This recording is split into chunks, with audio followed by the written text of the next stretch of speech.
How you doing, guys? Blake Trahan here. Man, I want to start doing a segment on social media. I want to start doing some before and after swings. I want to start doing this because I want to take other coaches, dads, whoever. I want to take you through adjustments that the U's been able to make with certain kids and how we were able to get certain results. I think it's going to be more of a learning platform. I'm going to take you through a little bit of my process. Hopefully this can catch a little bit of fire and create a little bit of a following. It's going to be some good stuff. Essentially what I'm going to be sharing on here is everything that I do, everything that I believe, and then we can go from there. But to get started, guys, this is a kid that I've worked with. I'm not going to take you through a lot of what we worked on in this video here. I'll get to that on the next video. But this one, I'm just going to kind of answer some questions and kind of show you the direction of where this is going to go. So one thing that I believe in my process is that I call it a reactive swing. This is what we're trying to build. This is what we're trying to create. We're trying to get the swing and the body to be a reactive body. Essentially what that means is that we're not trying to take a certain movement and force it. We're trying to figure out what is the initial move inside the kinetic chain. So a reactive swing is a swing that has been simplified to just one or two moves, one or two initial moves, and this enables the whole kinetic chain to take place from the ground up through every body part. Which one goes first? Do the hands go first? Do the hips go first? Do I turn my foot first? Do I fight rotation? Do I try to rotate? These are all these questions that everybody's been trying to answer for 50 years or so, 60 years or so. And I think it's a lot more simple than we've made it out to be. And then I'm going to kind of take you how we were able to get some of these changes right here in Chase and show you proof of some things that we're talking about here. Okay, but what the kinetic chain is, I wrote my own definitions for everything. The kinetic chain is the sequencing of body parts that are fired for a swing to come out quick, explosive, and accurate. We do not need it to be 100% effort, but we do need it to be quick. As you know, if you're watching the game today, guys, most pitchers in a big league game are 95 plus. We're starting to see that in a college game as well. We're even starting to see 95 in a high school game today as well. We can't get away as hitters of not having a quick swing. So the question kind of boils down, do we try to be quick? Or do we do something else that creates a reactive quick swing? We need to be explosive. We do need to drive the baseball. Do we try to be powerful? Or do we do something else that creates power? And obviously we have to have an accurate bat. We got to square up the baseball. It's the hardest thing to do in sports today. Squaring up the baseball. How do we put all of these three things together to be able to compete in a game that has evolved into a home run game and a throw 100 game? And will the game change back to going back to more pitchability and trying to throw low 90s, being able to pitch, being able to run the ball off the plate with a two-seam? I don't know. I don't know where it's going to go, but as hitters, we got to make sure that we understand where the game's at now and that we can adjust so that we can compete right now today, because that's what's going to matter. When the game changes, we'll change with it. Okay. But anyway, I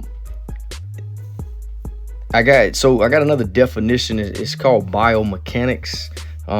Again, this is not a scientific definition. It's a definition that I go by, that I came up with. And for me, it's the organizing of postures and positions and specific body group fires that initiate the correct sequence of an elite swing pattern. Okay.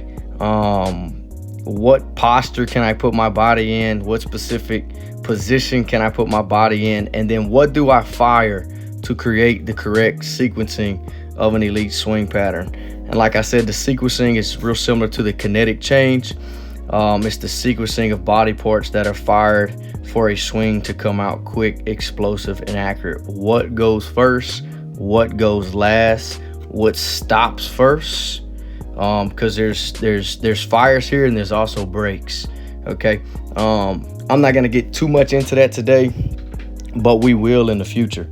Okay, I got a couple questions here that I'm going to answer. These are questions that I just came up that I think are going to help people move forward in coaching their players and also coaching their children, whether that's baseball or softball. Okay, question I have are mechanics too complicated to teach, and should we avoid teaching them? This is kind of a mixed answer. The answer is yes, we probably shouldn't teach mechanics. But the problem with that is not understanding the proper positions and how the body is going to react when a certain body group is fired. I think part of the reason for bad swings and kids that are succeeding versus kids that are not, I think a lot of that has to do, they're firing the wrong thing first. I think it's that simple. And if you can get that kid and you can put them in the correct position, and then we can get the correct thing to fire, I think we're going to turn that into a reactive swing. I think it's that simple. So if we understand this on a high level, if we understand the kinetic chain, biomechanics, certain body postures, we shouldn't have a problem teaching a mechanic and focusing on a swing. There's a lot of coaches out there that avoid coaching mechanics, and I even do so a lot of times with my teams. Because it takes tons of work, tons of reps to actually correct a bad mechanic, okay, and a bad habit.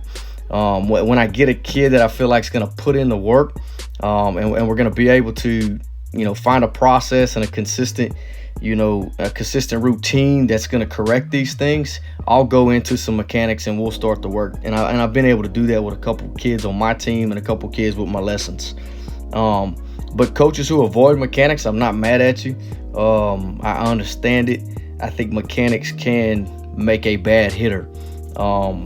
Where I'm at personally as a coach, I feel like I understand it on a level to where, like, hey, that's what we're gonna go into first. And I'm gonna talk about that on my last question. Okay. Why do I call it a reactive swing? It's the same reason why some of the world's best hitters constantly talk about simplifying their swing and searching for it. And this is the word that really sticks out to me, is the effortless power. Okay.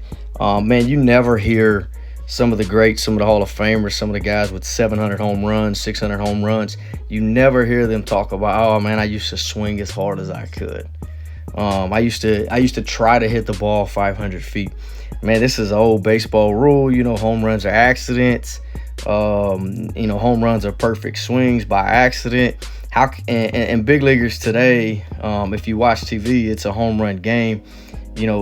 1 through 9 in a lineup, you're hitting 20 plus home runs on good teams. And it's just where the game's at. But these guys are figuring out how to square the baseball up and drive the baseball with effortless power. And the question is, what are they doing? What are they firing first? I know, guys that do have the 600, 500, 600 home runs, they always talk about throwing their hands, something very simple, and then they're able to hit a ball 450 feet.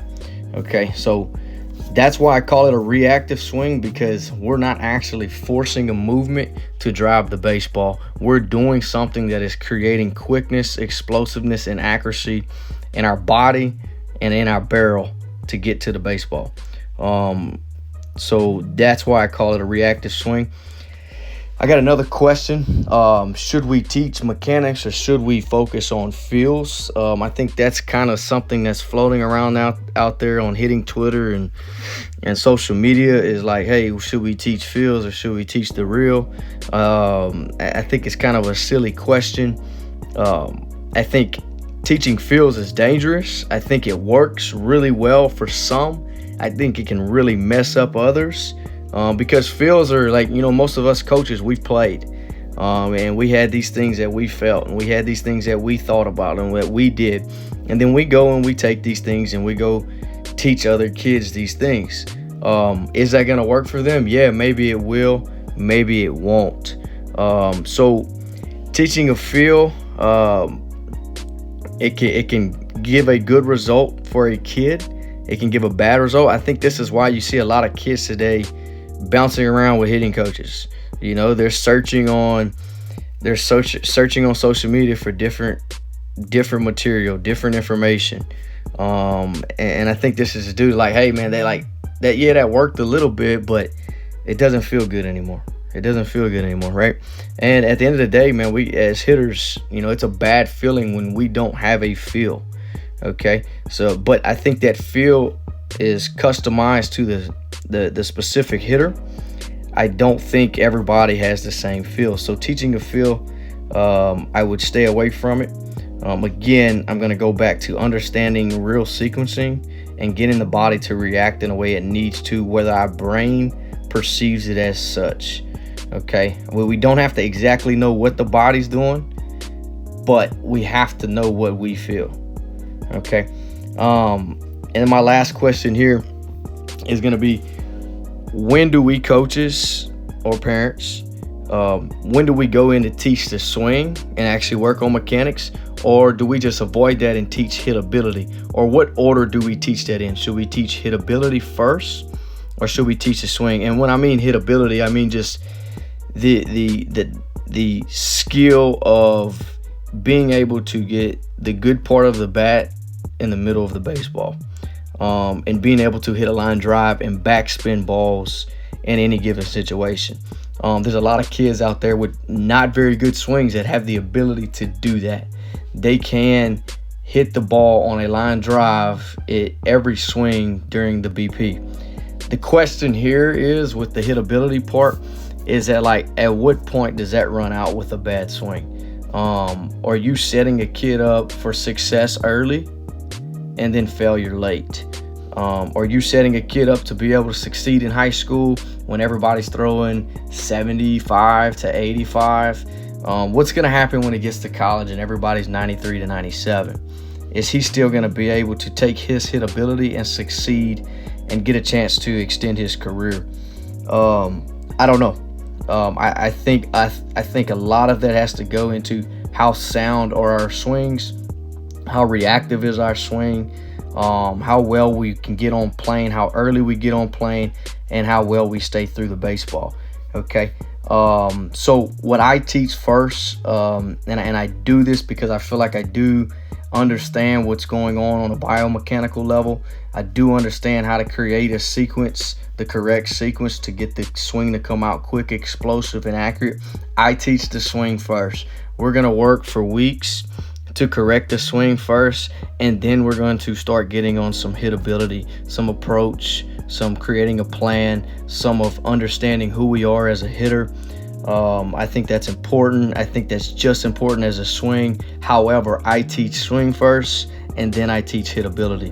And that's kind of that last step, and that's when we start trying to mix and see different pitches, start understanding how to plan an approach against a certain type of pitcher. Or is he a soft tossing lefty, or are they a righty that's going to try to get in on your hands with a good two-seam pitch? We got to figure out how to create a plan versus all of these guys that we're going to face in our future. But I don't get on that stuff until we got a nice swing and a nice foundation, and we understand how to make an adjustment on a mechanical level, and then we get on the hitability approach. But anyway, guys, I'm going to run through these couple swings here with Chase. Chase is a kid. He was with me for about 8 months. We started in the summer. He worked his tail off. He actually got more in shape. He worked on his body. Man, just a lot of the credit goes to Chase on all the hard work he put in. On the top here, I wish I had 2 live swings. The bottom's a live swing. The top one's on the tee. The one on the top is his latest. This, I think, was in January. And the one on the bottom was like maybe September or so. Okay, so the one on the bottom, obviously, there's going to be some biomechanical inefficiencies in his sequence, and I'm going to kind of show those to you a little bit. So if you watch the bottom, guys, I'm not going to get into much, but we got a stacked back leg. This is something that I think is a misteach. I think people think stay stacked because it's a feel. But if you're going to stay stacked, the only way to get rotated is to actually get off the back leg. So you're going to see Chase slide his hips forward. And then because he's doing this, we got to open up the front side. Okay, we got a steep barrel. Okay, barrel's not in plane yet. Okay, and we also got to push forward in the arms here. Okay, I'm going to try to draw you some lines here. I want you to see something. This is something that I focus on a mechanical level quite often. Let's see. Does everybody see the space in between his hands and his chest? Okay, this is valuable time as a hitter. If we want to be really good one day, that we're going to need that space. That is space for us to be able to let the ball travel and make later decisions and recognize pitches that are breaking later. Because of some inefficiencies in his mechanics here, we're getting lots of space between his hands and his chest. If you find me an elite hitter, somebody like Ronald Acuna, Mike Trout, you're not going to see this space, guys. You're going to see more of what we got on the top. Okay, see on the top, we got almost his left bicep of his front arm is almost pressed against his chest. Okay, and as he's got the barrel going here, and the barrel's doing all of the swing for him. Okay, so even at contact, this is what I call connection. Okay, I know other people have different definitions of connection, but we're connected here. Barrel's whipping through. Okay, and then that's why you see this elite finish right here on the top. Notice this finish on the bottom. Okay, we got an angle. This is what I like. This is what every parent, when kids swing this, they say quit dropping your back shoulder.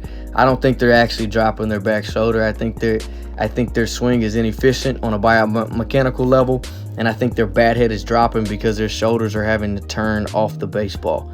Okay, obviously on the top right here, he's opening up correctly. Okay, but look, that's all we're going to talk about today. And then so what we're going to do, we're going to continue these conversations in the future. Guys, if you got any questions off about anything that I talked about today, please feel free to leave them below in the comments. I want to create a space where any question can be asked, a place where we can all learn, we can all pick each other's brains and move forward into helping kids, not being able to make hitting easier for kids, because anybody who's played this game, we know it's one of the hardest things to do. The last thing we want to do is make it hard on our kids, hard on our players. Let's try to do something that we can get going in the right direction, and we can share stuff that's going to help these kids get on the right track. But anyway, guys, I appreciate your time. Any questions, leave them below, and don't forget to subscribe to the newsletter that the U is doing. It's going to be an email that's going to be sent out every week, and it's going to cover material like what we're talking about today. It's going to cover material about the reactive swing, the kinetic chain, biomechanics. It's going to cover questions, and we're just going to move forward with it. Thank you, guys. Have a good one.